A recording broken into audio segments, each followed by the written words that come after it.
another episode of The Ball Breaker. It's semi-final time. All over social media, all we see about is TEMBA BAVUMA. Should he be dropped? I'm going to compare 4 captains of the Proteas at World Cups that also perform very well. We're going to look at Hansi Cronje, we're going to look at Graeme Smith, we're going to look at Shaun Pollock, and then we're going to compare that with TEMBA BAVUMA. We're also going to look at a comparison between TEMBA BAVUMA and Reeza Hendricks. Please comment below after watching the video to let me know, what do you think? Should TEMBA BAVUMA be dropped tomorrow? Should Reeza Hendricks come in? I also see some fans writing, stats doesn't matter. How can you say stats don't matter? Stats is the performance of the player over the year, over the last 2 years, and that's what's going to determine if a player should play or not.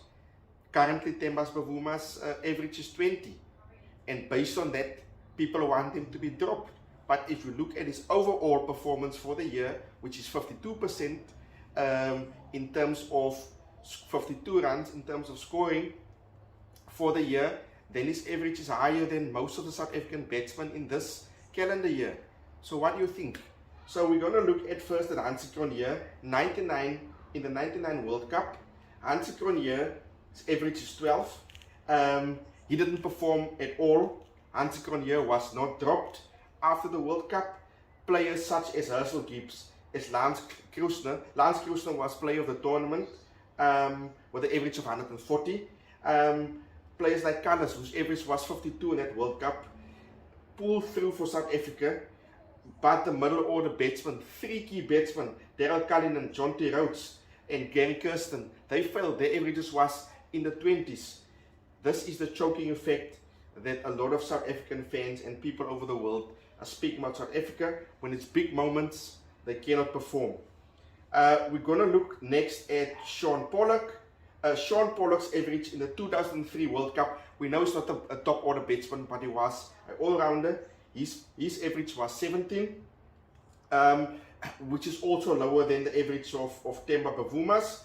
Shaun Pollock was not dropped after the World Cup, although he was not successful.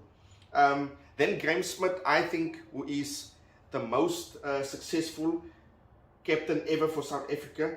We know what he's done with the test match, but unfortunately the World Cup, his average was 26 in 2011. He did not perform. He was also not dropped.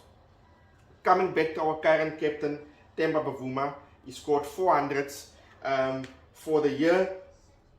In this current World Cup, unfortunately, he haven't performed. Let's just go through his stats for this World Cup. Against Sri Lanka, he scored 8, Australia 35, Netherlands 16, Pakistan 28, New Zealand 24, India 11, and Afghanistan 20s. So we get good starts, 20s, 30s, but it's not converting into a 50 or into 100. I think it's just about time before he scores his next run. And what we must realize as fans, that not all your batsmen is going to perform. Quinton de Kock didn't score for a period. TEMBA BAVUMA scored at hundreds. Now the roles is reversed, and it's just a matter of time. But is that time enough? Should Reeza Hendricks come in and play in the place of TEMBA BAVUMA? Reeza Hendricks' average in this World Cup in his 40s. TEMBA BAVUMA's average in his 20s. We're going to do a comparison between that 2 batsmen specifically now, Reeza Hendricks. If it was during the T20 World Cup last year, I'm definitely going to say TEMBA BAVUMA was supposed to be dropped for Reeza Hendricks. They went on tour in the UK, a lot of T20 matches. Reeza Hendricks scored in every match. When the World Cup started, he was dropped. TEMBA BAVUMA also didn't score. And once again, Reeza Hendricks missed out, just like the previous World Cup, where Hashim Amla was put in his place, that also was not informed going into the World Cup. I really feel for this guy. In terms of one-day internationals for this particular year, Reeza Hendricks' average is on 45. When it comes to T20s, in terms of TEMBA BAVUMA, his average was 11.66. If we look at one-day internationals this year, TEMBA BAVUMA's average is 52. Reeza Hendricks' average is 43. TEMBA BAVUMA scored 300s this year and 250s. Reeza Hendricks only scored 250s, but obviously played less matches. He only played 5 matches. If we look at the overall stats of TEMBA BAVUMA and Reeza Hendricks in one-day international in their careers, TEMBA BAVUMA is sitting at a career average of 47, and Reeza Hendricks sitting at a career average of 28.